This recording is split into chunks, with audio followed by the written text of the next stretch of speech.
เมื่อคนละทางได้บัดนี้ยืนอยู่ก่อนใหม่เนาะโอ้แล้วโอ้จ้าจังได๋บัดนี้เนาะบ่เผยเมียเราให้ได้มีแล้วไปฮู้อยู่แล้วว่าฮู้อยู่จะหากระบอกเนาะได้เจ็ดตาอยู่เด้อ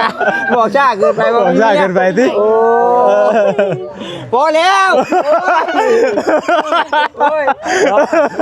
น้าเว้ยน้องดำเพิ่นมาฮอดแล้วก็บ่ได้อยู่ซื่อๆพี่น้องเอ้ยเนาะโยมน้ำฮดต้นไม้ต้นตอกก็ถึกๆน้องทางเฮาก็จะได้เดินทางกลับแล้วบัดนี้เนาะออกจากคลิปนี้ก็สิเมื่อก็นอนหน้าได้มื้อแลงนี่ก็สิเมื่อนอนหน้าเป็นไอ้หนุ่มนอนหน้าได้มื้อแลงนี่แหละนอนหน้าเตียงไก่เด้ฮะเป็นหนุ่มหน้านอนหนาวได้มื้อแลงนี่อย่านอนเถียงนะฮะอย่านอนเถียงนะเอาก็ให้มันเข้าไปตามบทหนุ่มหน้านอนหนาว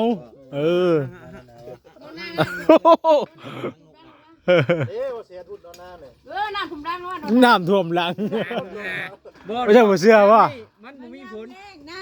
บ่เดี๋ยวแล้วน้ำยอมรถจะรับยอมรถยามเล่งวีเนาะคือดูโนนาน้ำท่วมได้ก็ได้ดำไม่ตัวเอาด้วยตัวม่วนน้ำไรเฮากันเนาะเห็นเราว่าเอาสิกันเป็นยังไงโอ้ทุกขันเราบ่ปากนะมีคนมาหาแน่นอน100%เลยฟันธงเลยเป็นกระดำจ้ะถ้างั้นไม่ก็ต้องเข้าไปแบบนี้ดิได้เนาะจะได้น้องสิตัดดอกทำไมจิ้มแขวใช่เดี๋ยวเขามาจิ้มแขวไม่จิ้มแขวกับพดเนาะพดว่าหลักกันครับแล้วนี่กะเพราะว่ามื้อแรกนี่มื้อแรกนี่มีบุญอยู่ใกล้บ้านพี่น้องเนาะกับมีงานดองแน่แต่ก็จะเป็นคือเจ้าพ่อแม่บ่เฮ้ยนี่เด้เคยกับไปนอนนาลุงกำลังแม่ว่าเพิ่นเป็นลุงแม่ลุงเด้อน่ะลุงเด้อน่ะจะเป็นน้องเคยแม่นนอกจากกับเป็นหมู่คู่เป็นหมู่กันอีกได้เป็นหมู่กันอีกเลยเป็นทั้งหมู่เป็นทั้งลุงเป็นทั้งน้องหมู่ลุงเนาะหมู่ลุงครับเลยตัวนี้ยีเดียวว่าเชียวลุงเนาะเชียวบ่ได้น้องดาวสิเมื่อป้าได้บ่นี่กินทอดจะบ่กินทอดอยู่บ่ได้เมื่อส่งได้บ่นี่ได้เมื่อเองได้เมื่อได้อยู่แล้วว่าไม่ได้อยู่เดี๋ยวสิให้ดิป้ากินนี่ให้เฮ็ดหมดให้บ่ได้ใช้หมดซึ่งบ่วันนี้เป็นจังได๋มาเฮือนเรื่อยฮะใครแน่แฟนบ่เอาอีกไหมก่อนละบัดนี้ครับป้าแล้วบัดนี้เจ้าก็สิได้พักผ่อนบัดมื้อแล้วมื้อนี้เนาะป้าต่อยังไงเป็นบัดนี้ตอนมาหลายคนเนาะตอนเมื่อผู้เดียวบัดนี้ย่านบ่ย่านนะว่าบ่ย่านเนาะจริงๆนะบัดนี้แลฮู้จักทางก็สิหรือว่ารัฐมื้อนี้บ่จะสิได้มื้อนี้บ่เมื่อทางได้ง่ายกว่ากันมื้อทางนี้มันสิถีบมอนกว่าเนาะมานี่มันจะถีบพื้นเป็นจังไดให้ถีบพื้นมาที่ว่าถีบมอนแน่โอ้ยเนาะเหยียบน้ำสิโอ้ยตะวีดูขนาดเพิ่นกันเนาะผู้น้อยนั่นก็เปิดมือคือกันได้นั่นก็ได้จนเท่าเจ็บมันบ่เจ็บแบบเลิกดีลูกชายแล้วก็ผู้น้อยนั่นอยู่ไสเกาะเนาะผู้อันว่าผู้ใหญ่น่ะผู้ใหญ่อยู่ไสเกาะรับไปเล่นอยู่พุ่นบ่โอ้เพิ่นได้หมู่คักแล้วบัดนี้เนาะว่าอยู่บ่อึดผาต้องเรียนนำแม่เด้อว่าโอ้มื้อเพิ่นไปโรงเรียนได้มื้อนี่เนาะเพราะมื้อนี้วันอาทิตย์เด้วันอาทิตย์เป็นจังได๋ไปซะบัดนี้ทางนี้เฮากับเพื่อนบ่กับเพื่อนดอกเอ้ยมือผู้เดียวพี่ดอกจะรับเลยสิมือผู้เดียวจะมือส่งเราเด้อจะมือหลัง สลับแล้วเมื่อบ่ฮะ ฮะ โอ้สลับนี่ สาวดำนี่แล้วย่านจะว่าผี บ่รอคืน เราคืนอีกเราคืนอีกแต่ก็เยิ่มเจออีกเรื่องอะไรกันเลย เสียงแล้วก็ปุ๊บแล้ว เมื่อยอยู่ป่ะน้องดำว่ามาดินมาว่าหลายที่กับเมื่อยอยู่ป่ะ บ่ บ่ได้ขี้ข้านบ่นำบ่บุญเสียใจดุ บ่ ใครคิดบ่เมื่อยได้เบิ่งเลย โอ้ยเป็นเมื่อยเนาะเป็นมือเป็นแหละเราดีใจมื้อนี้น่ะครับแล้วตื่นเต้นแล้วได้รถถีบใหม่ มันนอนทุกเมฆ นี่บ่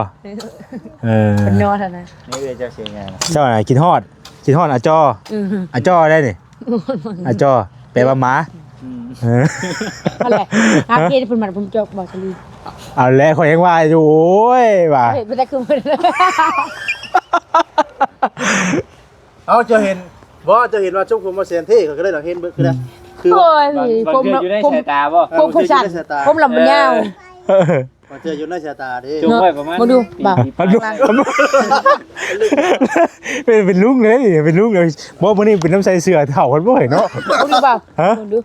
ฮะ ทางหลังเท่ดีดู เท่บ่ อันนี้เขามันจังดาวจักคืออีหยัง หมุนบ่หมุนถามว่าสิลูกชายบ่ เอาเลย เออ ผมบ่าวงามผมบ่จักคือยังบัดคือไอ้ หมุนบ่ได้เบิ่งอยู่ลำเบิ่งอยู่ นำดูน้องดำ มีหม่องใดนั่นแหละ ก็งาม ปากกามาวงบ่ นะ ปากกามาวงเลย คือเพิ่นมาคือเจ้าครับผมประสานโพดได้บ่คือ อะไรยาวดิอะไรยาว เพิ่นกำลังเฮ็ด กำลังเฮ็ด ฝึกลังเรียน เอานี่ก็ชิดก่อยไปแล้วยังเงินสิมาว่าให้อันเอาคายย่องอีกอยู่ได้โอ้ยว่ะ ผมบ่าวปัญญาเนาะผิดได้ โอ้หลายปีเลยจงมาเนี่ย โยมบ่าวเอ้ย ฮะ กระจงได้2เดือนซ้ำ เพราะว่าอยากยืดอยู่เฮ็ดไปอย่างนี้ว่ามันลื่นไงเด้มันดึงจงไว้ยาวเลยมันเคยแล้วว่าฉันจ๊ะ เวลานอนแล้วก็ละบ่ เวลานอนบ่เวลานอนกับมัดคือเก่า เอาดูน้องบ่เคย จะเห็นอะไรจ้ะ ละนอน ปล่อยเลย ไป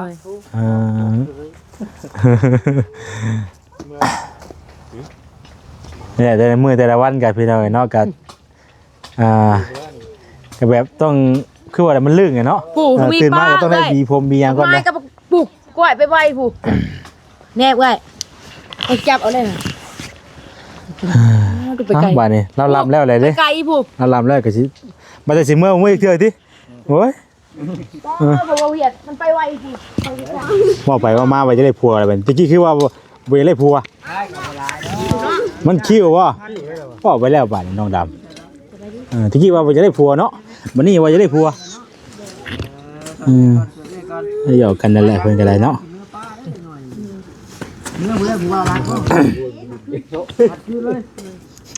ลัดคืนเลยถ้าบ่ว่าลัดคืนเลยดิอักแลดี พอดีเลยมันคำมันมืดมันข่อยเคยเห็นได้อันว่าเจ้าย่างมาพวกมันจะข่อยหลีกแล้วก็บ่เวียดที่ว่ามูทางไปย่อยยาวตาโคย ย่างมูทาง หมูอีกว่าโอ้ สบายดี โอ้ยมาแบบไหนแล้วก็รับเลยเบิดเราเนาะน้อมน้อมดี ทั่วพี่น้องยังซอยเสียหญ้าอยู่อักเพิ่นทำขี้กันเพิ่นก็ได้เนาะจังได๋ก็ขอกับทักทายสบายดีเด้อพี่น้องเด้อเนาะ บอกแม่ คนนี้เนาะ นี่แหละ ไทย เรื่องจุกซับตีนเด้อ ยังบอก คือเก่าพี่น้อง โอกาส อันนี้แล้วกระจูดหรือว่าสาวทุมีหรือว่าเจ้าไปใช้เงาไหมบ่ มีอ่ะ เหนื่อยกับบริษัทถามเจ้าจะเถื่อดอกผัวเจ้าเราเห็นงานเกี่ยวกับตู้ได้เงินเดือนเท่าไหร่ เมื่อปะสาวดำเรา ฮะได้ที่เพิ่นสิให้แต่ว่าเฮานี่ก็ ไปคือ ไม่ได้ออเดอร์เพิ่นสั่งมา บ่ได้ยังกินได้ยัง เจ้าอันเฮ็ดเป็นแล้ว เมื่อนะบอก แม่บ่ บ่ได้มีแต่หมูเดียวนี่ได้ซั่น เป็นยัง มีทุกหมวดบ่ บาทละ5ก็ ชาเบิ่งกว่าว่าซั่นน่ะหัวนี่ใช่บ่ว่าเยอะนี่ก็โลกเบิ่ง ขึ้นดิ ฮะ น้องให้เจ้าอยากใครใหม่ร้ายเป็นนั่นละ มันสิบ่มีแป้นเฮ้ยเอาแป้นเฮือนก็ได้ โอ้ย เราเอาแป้นเฮือนก็ได้เรา ไปเฮือนได้บ่ ปากเฮือนเลยเนาะ ใส่มาดูได้สิบ่ แฟนเพื่อนก็ได้นะ ได้เราอ่ะยอมน้องก็ยอมเรามีแป้นเฮือนเด้ยอม ผู้เฮามีแฟนเพื่อนอีก ยอมไปเลยยอมผิดยอมแม่นเลยให้เราจุด ว่าเห็ดยาปลาไปเก็บห่วงเลยทีนึง เราเฮ็ดยังนี่เราบ่ให้เว้าใส่เรานะบ่ให้ติแห่นั่นแล้วนะ เราเฮ็ดเองเรา เรา เฮ้ย เฮ็ดตามใจเราเด้ เฉพาะเราจังบ่ได้ผัวถ้ามีผัวแล้วสอนระดับเนาะน้อยสิช่างนั่นช่างนี่เนาะ ปลาเบิดเลยเบียบห่วงค่ะ เราจะไปเตากิ่งได้น่ะ ต้องจริงนะ เราต่อกิ่งเนาะต่อกิ่งต่อก้านซั่นแหละเราก็ได้ ไป ไรเดอร์เนาะ มื้อดีได้บ่นี่บ่ได้ตัวได้บ่นี่ เอาให้ราคามึงเจ้าให้ มื้อดีได้บ่นี่บ่ได้ตัวได้ ไหนก่อนสิ เท่ เมื่ บ่ อกัน ของเท่บ่ ของแท้ได้บ่นี่ ก่อนลาเอ้ยก่อนแล้วก่อนสิเมื่อกันไปไว้ มีโมเมนต์ทัน เอาไม่ได้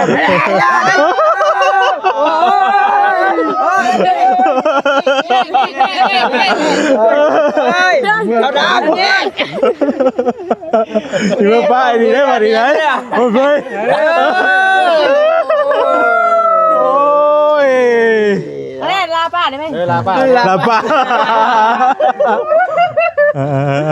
มือคนละทางได้เหรอล่ะมือคนละทางได้ป่ะนี่ โชคดี ต่อกันใหม่เนาะ โอ้แล้วโอ้ตายจังไดบัดนี้เนาะบ่เผยเมียเราให้ได้ มีเล็บไป ฮู้อยู่แล้วว่า หูอยู่จะหากระบอกเนาะคนได้จิตตาอยู่ เจอกันบอกช้าเกินไป บอกช้าเกินไปสิ โอ้พอแล้วโอ้ย น้าเว้ย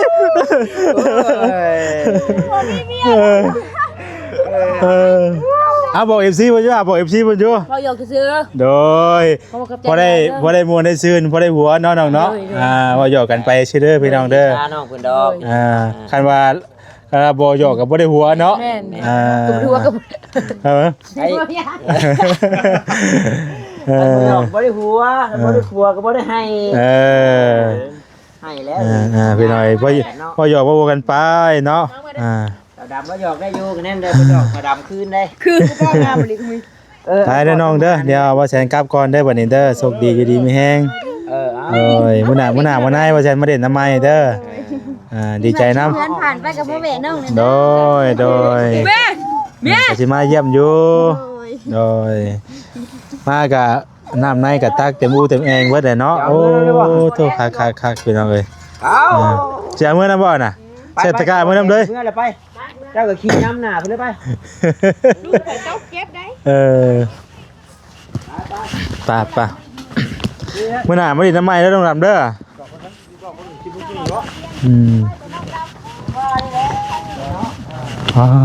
ไปพี่น้องเอ้ยกับป้าเพิ่นก่อนเนาะเฮากะมาพอดีว่าแซนก็สิออกไปนอนหน้ามื้อนี้เนาะเพราะว่าทางอยู่บ้านมีเวียกมีงานพี่น้องเอ้ยเนาะก็เลยว่าสิเอากลับออกไปนอนหน้าไปพี่น้องเอ้ย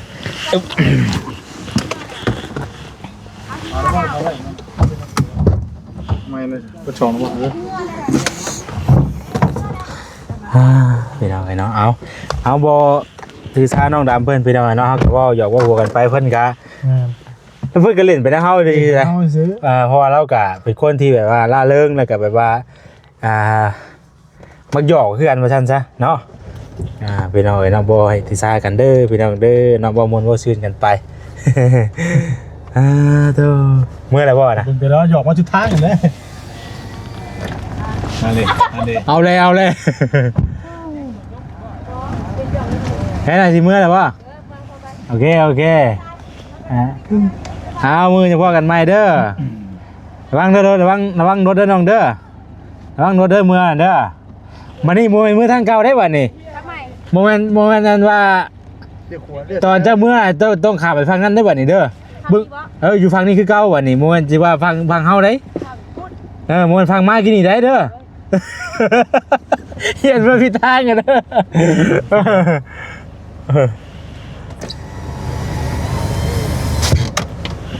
เอาไป จะถอยรถออกด้วยบ่ ต่อเลย ถอยหลังเลย ใช่แล้วซึบ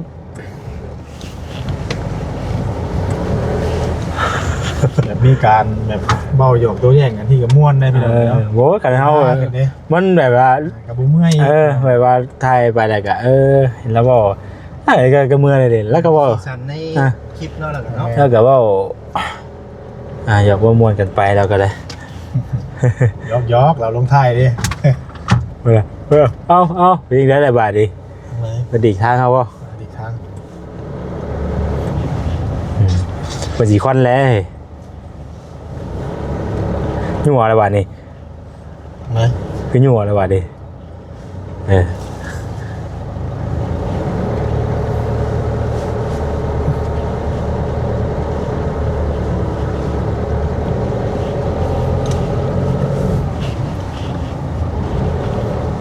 คอนเดือนเนาะไปดีกันเนาะอะไรเนี่ยปุ๊บ เฮ้ยปลุกทั้งไว้ ไวบ่ไปเรียกอะไรบ่ โอ้โห ไปแล้วพูดโว้ไว้ประตูอ่ะดิไป เราก็จักทางเมืองอยู่ด้วยเนาะ เดี๋ยวเราจำได้ไว้อยู่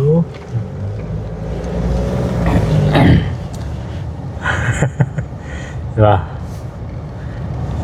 ไปเมื่อแล้วมากับไม้ของต้อนอีกได้ว่าต้อนเรื่อยอีกได้เนี่ยเงี้ยกับหาต้อนเรื่อยเนาะ มีเสื้อผ้าเนาะ ไปเปอร์เซ็นต์ออกไปก่อนเนาะ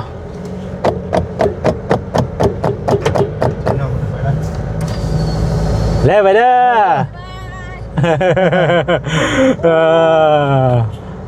ไปแล้วน้องดำเอ้ยเนาะม่วนเลยพี่น้องมาหาเรากันไหนบ่เมื่อยเฮากันไหนพวกได้ก็ได้คุยกันเนาะพี่น้องไปขอตัวดำลาไปก่อนเนาะผิดพลาดในใดก็ขอโทษขออภัยพี่น้องวันนี้ก็จะออกไปนอนนาพุ่นแหละบ่เพิ่นได้จ้ะ นอนหน้ากัน นอนนาบ่ นอนพบกันอยู่แล้วนอนคนละเทียงนั่นแหละ ตัวเราก็ได้ที ไปแยกกัน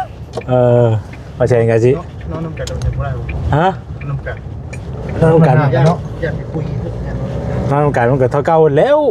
จะไปนอนแบบได้เนาะ เอ้า À, เอากระติดมานอนเนี่ยสูบไปชุ่มกันมันไม่ได้อยู่ใกล้กันเนาะ ไปอยู่ใกล้กันไหน โอ้ไม่ไกลมันจะรู้ถึงไหน เราอยู่คนหนาอยู่คนใครอยู่ทงนี่แหละแม่อยู่ ทงเดียวกันนะมันอยู่ทงเดียวใกล้กันอยู่ทงใกล้กันนะ อาจารย์จะออกไปเพิ่นนันนะครับ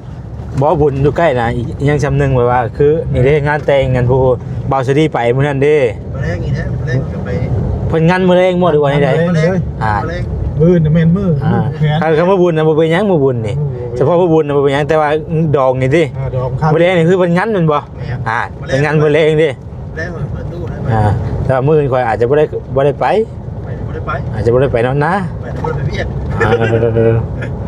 นี่ก็ทางบ่เฒ่าได้เพิ่นไปบ่เฒ่าเพิ่นไปครับก็ คือไปเจ้าไปนอนนอนเฉพาะมื้อนี้ซื่อดอกเพราะว่าบุญน่ะไปอยู่แล้วก็นั่งกับน้ำดอก แม่น เพราะว่าแล้วดอกมันอย่างนี้เศร้าได้ยินเนาะเขาค่อยสิแวะเมื่อนี่ก็แต่ว่าสิไปซื้อเครื่องก่อนไปซื้อเครื่องมาให้แม่นุ่นแล้วก็จังแล้วก็มันเป็นออกไปนาเลยเขาว่าทางคือว่าทางก็มันไปต้องรู้จักเนาะลำบากเลยเป็นทางไปนาก็น้ำฝนนี่อู้เลี้ยวเลยเนาะเอาไป น้ำฝนนี่ก็ยากแล้วเราจับ